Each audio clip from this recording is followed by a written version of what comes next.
Hi, and welcome to another episode of the Profit Minds podcast.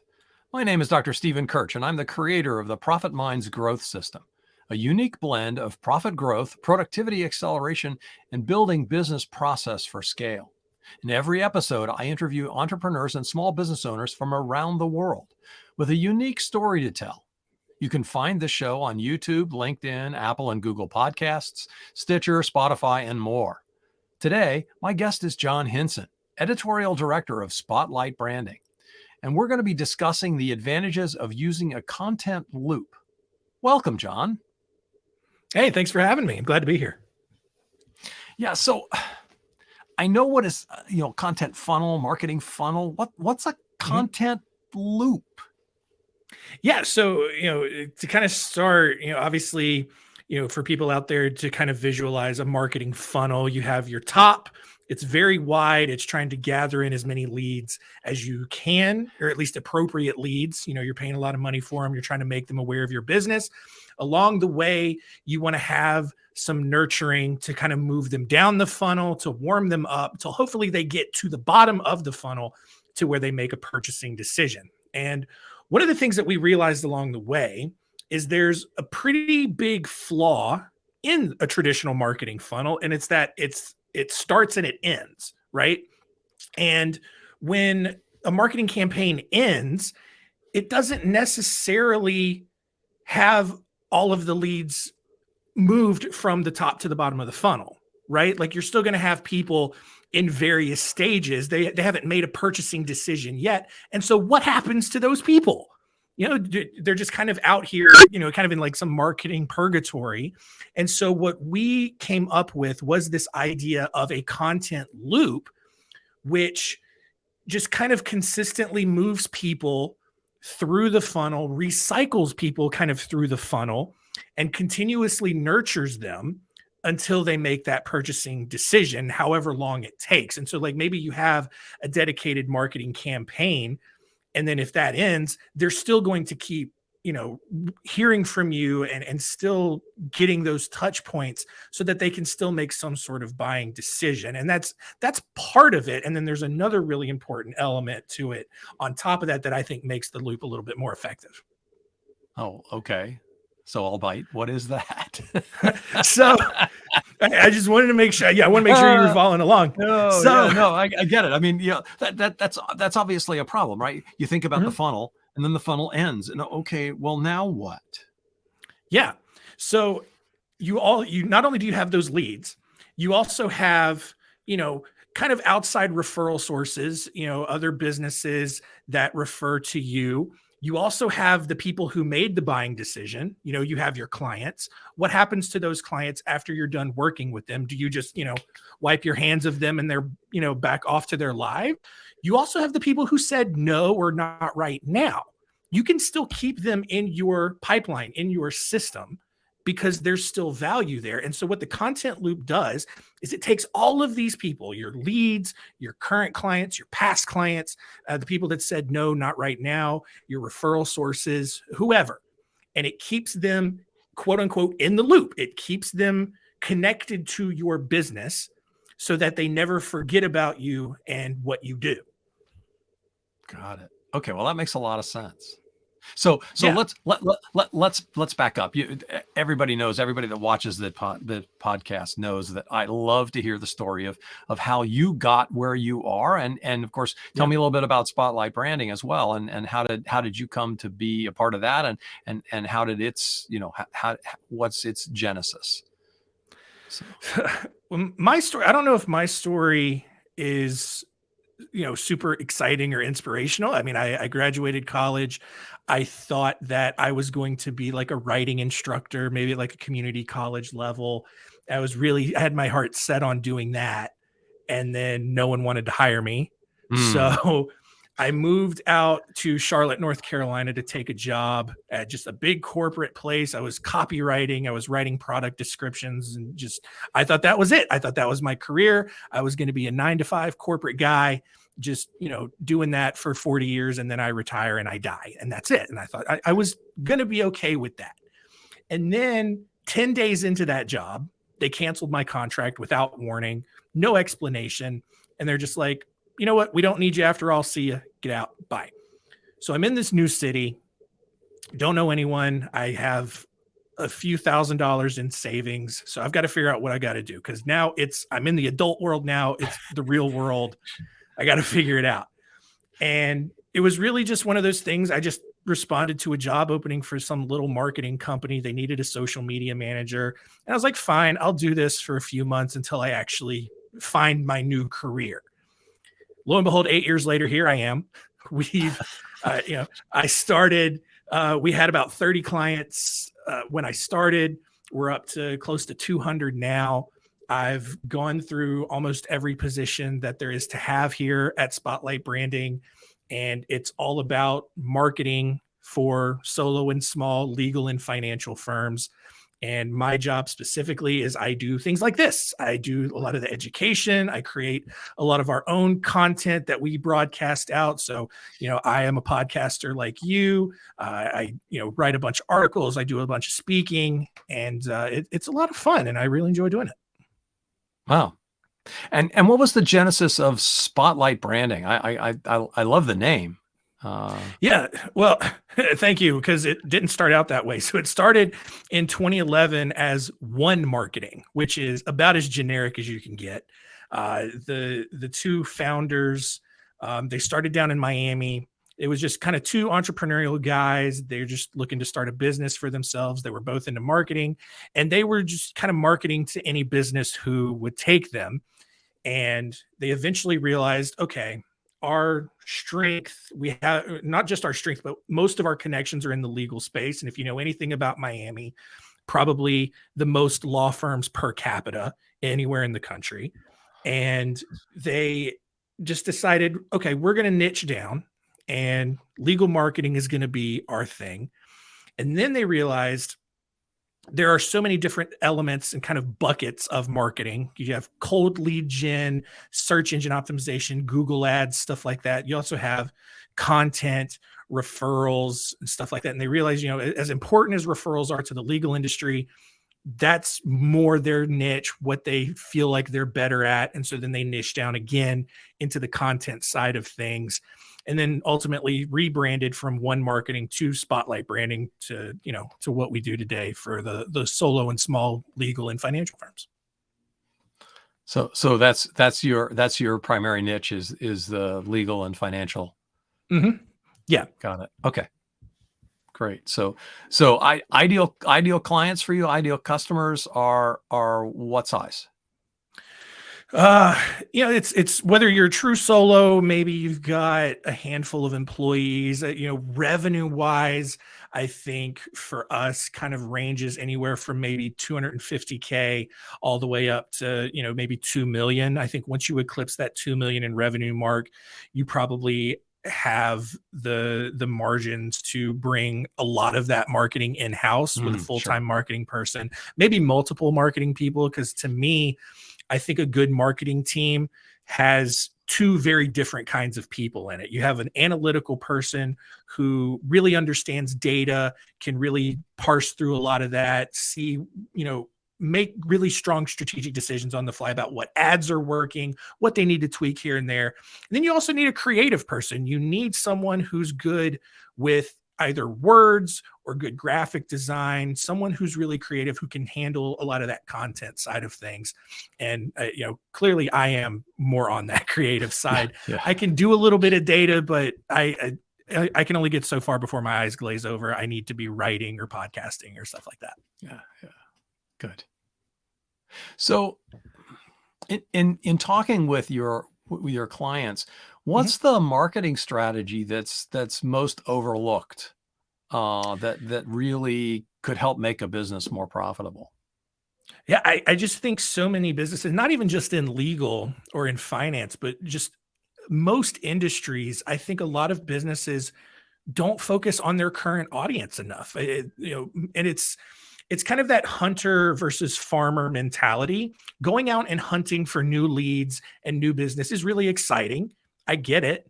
It's also a lot more expensive, right? You can cultivate a lot more by staying in with your current audience.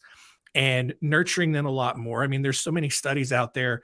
I think the general one is like it costs 5 times more to generate a new lead than it does to market to your current list, whether through repeat business or referrals or stuff like that.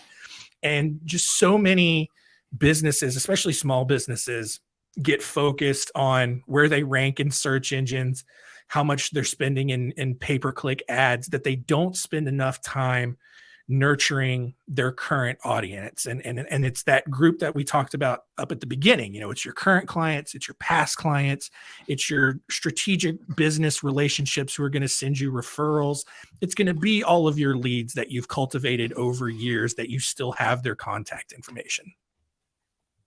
So in that content loop that you're creating, right? That's within primarily within, as I'm hearing it, within your current list. You're not even necessarily worried about growing the list, and that'll happen naturally again as you get referrals and things like that.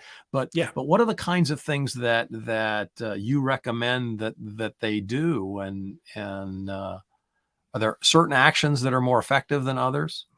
Yeah, I am still a huge fan of email marketing. And I think there's a portion of your audience who just kind of, flinched a little bit at that, because there are some people out there who have completely written off email.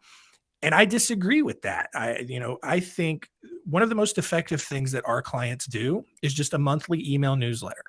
And it's consistent. They get multiple requests for repeat business, multiple referrals every month just from a single email. And there's a right and wrong way to do it. Don't get me wrong.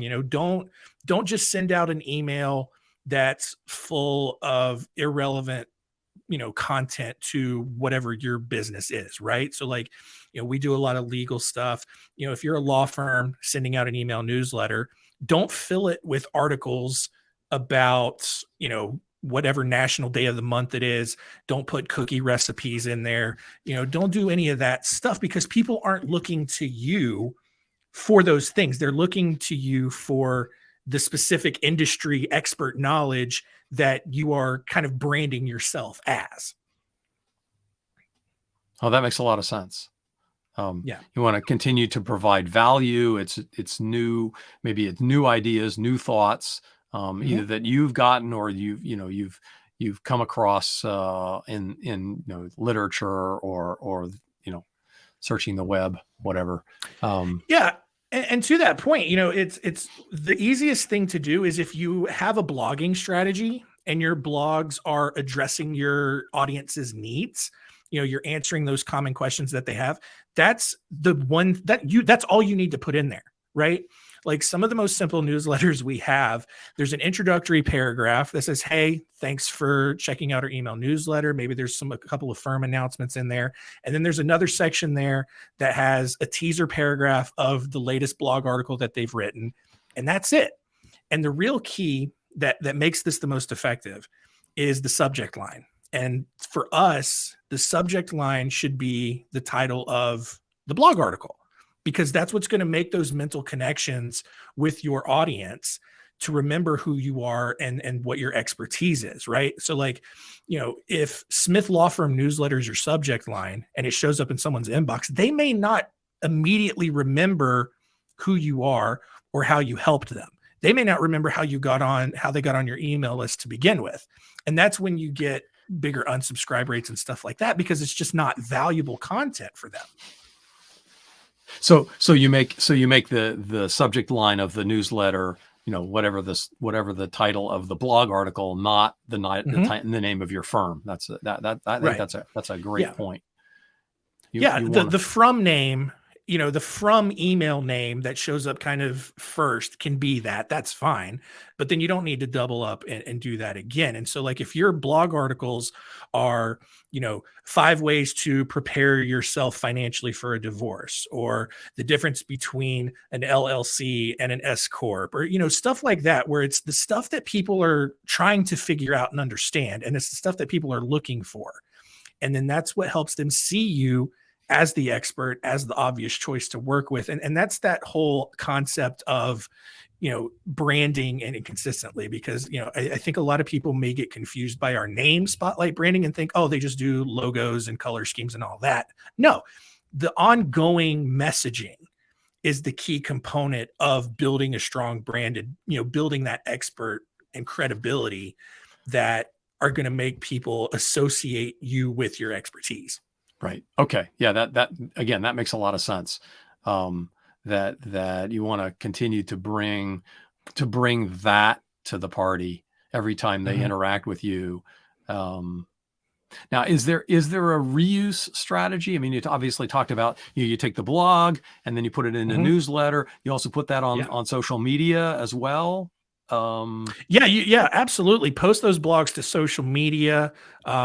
Also, if you talk about, you mentioned before how the ultimate goal is to kind of keep things within your current audience. You're not trying to grow your list necessarily, but share your newsletter sign up on social media, broadcast that you have. It's not going to generate a ton of leads, but you do something like that, or you have like a lead magnet on your website where you exchange a bigger resource like a white paper, a small ebook, a checklist, some sort of scorecard, something like that, in exchange for someone's contact information.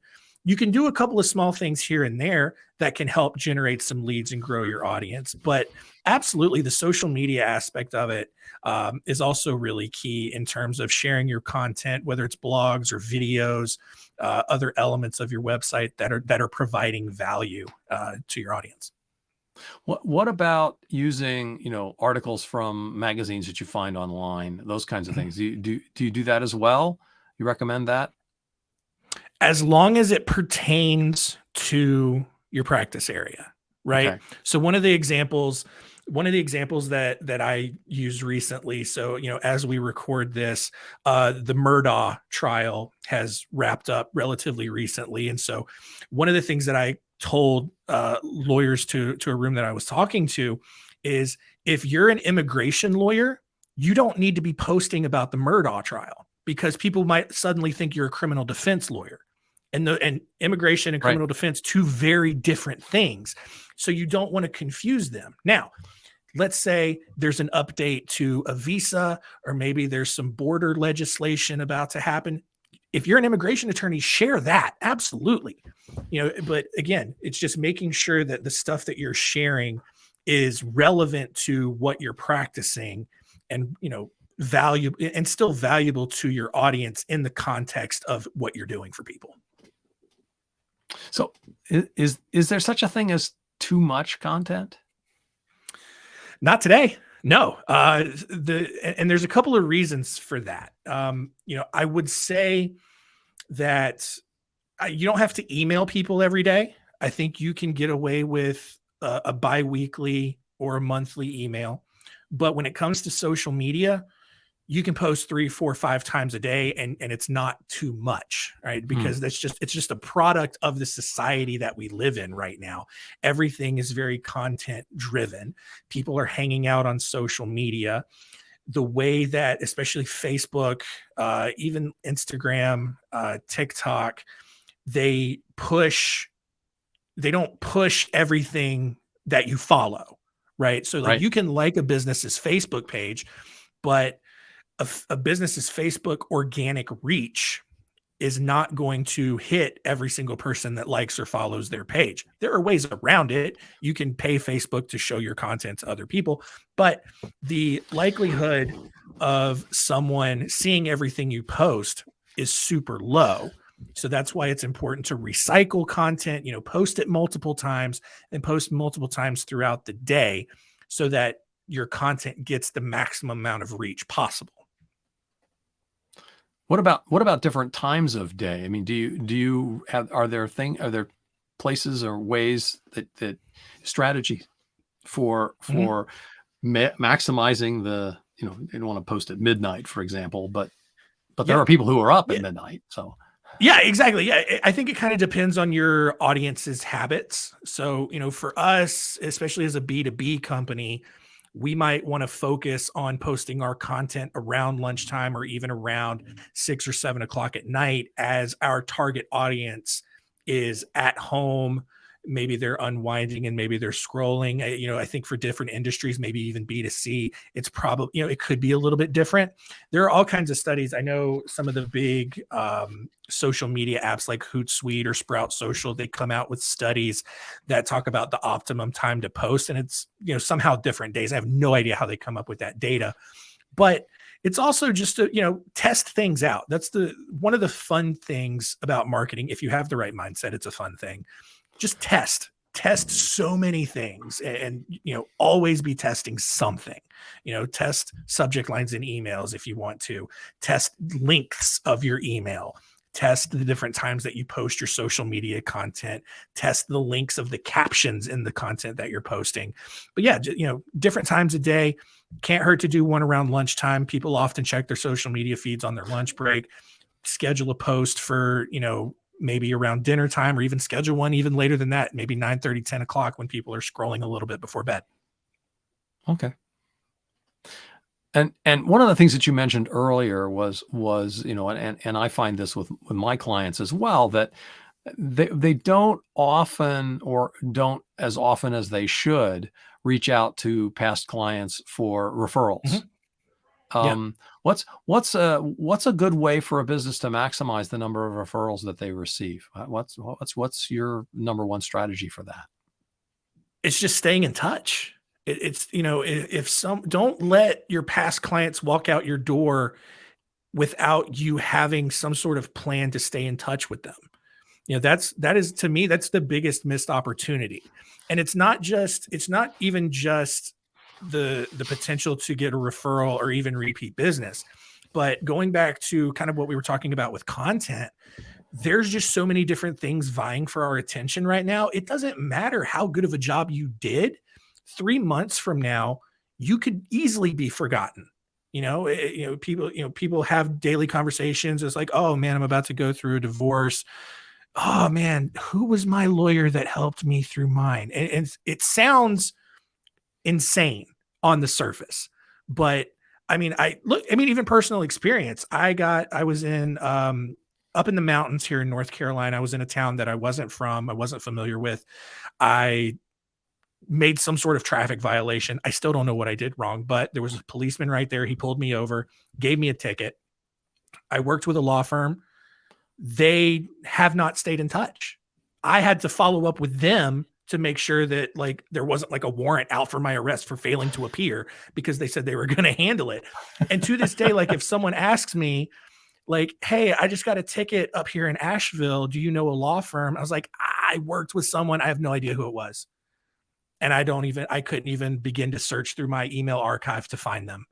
And it's just that there's so many opportunities like that happen on a daily basis that businesses, not just law firms, but businesses all over, miss out on because they're just not keeping in touch with people that they've worked with in the past. I think that's a really great point, is that you should have some sort of ongoing, even if it's just your newsletter, right? Turn your blog into a newsletter, publish it once a month, once every 2 weeks, whatever it is that your blog frequency is. And stay in touch with everybody that's on your list. If you provide valuable content, they're not going to unsubscribe. Correct. Yes. And it's so much more cost effective than trying to spend hundreds or thousands of dollars a month to make sure you're on page one of a Google search, or that you've got a good, paid ad strategy in place. We talk about profit here. You can do an email yourself for free.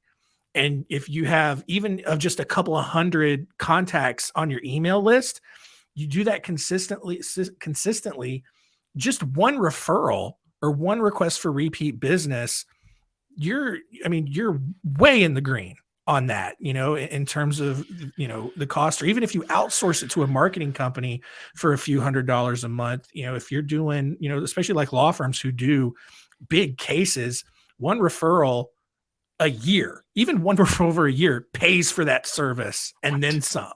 So it's just such a much more cost-effective way to market your business than trying to stay relevant on Google and trying to generate a bunch of cold leads with paid ads. That's great. So you have something that you would like to offer to the listeners of this podcast? Yeah. So one of the nice things about my job is that I'm not in sales. I don't have to sell anything to people. It's not my forte. I'm a very passive person when it comes to that, which is why I'm definitely not in sales. But I do run basically this media component of our website. It's called Spotlight Insider. You can go to spotlightinsider.com, and there's new content being uploaded every single day. Podcast episodes, videos, articles, just around marketing and business development. We have even some like mental health articles that go up from time to time. Just so many resources available that provide value, not even just for our target audience, but even if you're outside of that window and you're not in the legal or financial space, I still believe that the content that we're putting up there can still provide value to you as well. And so, if you wanted to be a part of our insider community, you just go to spotlightinsider.com and there's a little join button up at the top right, and you just click that, and it's weekly emails with some helpful, valuable content. We literally just give you the framework and show you how to do what we do to help your business grow. And we're going to be doing a lot more with that community as well as we continue to grow it and offer some more resources and value as well. Great. And if somebody wants to get in touch with you specifically or with Spotlight Branding, what's the best way? Is it to sign up to be a part of that community? Is that the best way to get engaged, or are there other ways that people should reach out? Yeah, you join that community, or if you really want to just talk to me specifically, you just send me an email directly, John, JOHN @spotlightbranding.com. Great. I'll make sure that's in the show notes. And now we offer this to all of our guests. Love to have a shout out to another potential guest you think would be a good fit for this audience. Absolutely. So one of the big things that's happening, especially in the legal industry right now, but I think also in a lot of other industries and small businesses as well, is this idea of offshore talent or a virtual assistant.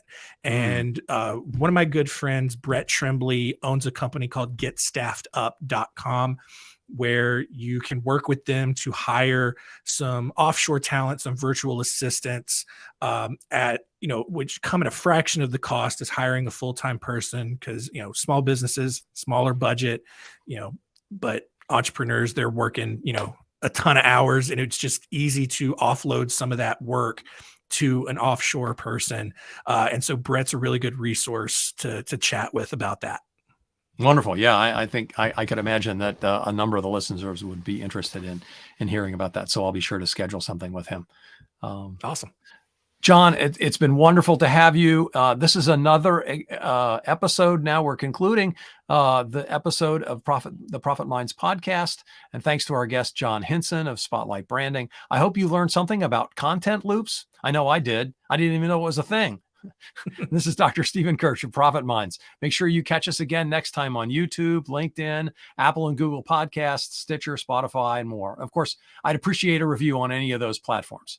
Thanks again for joining us.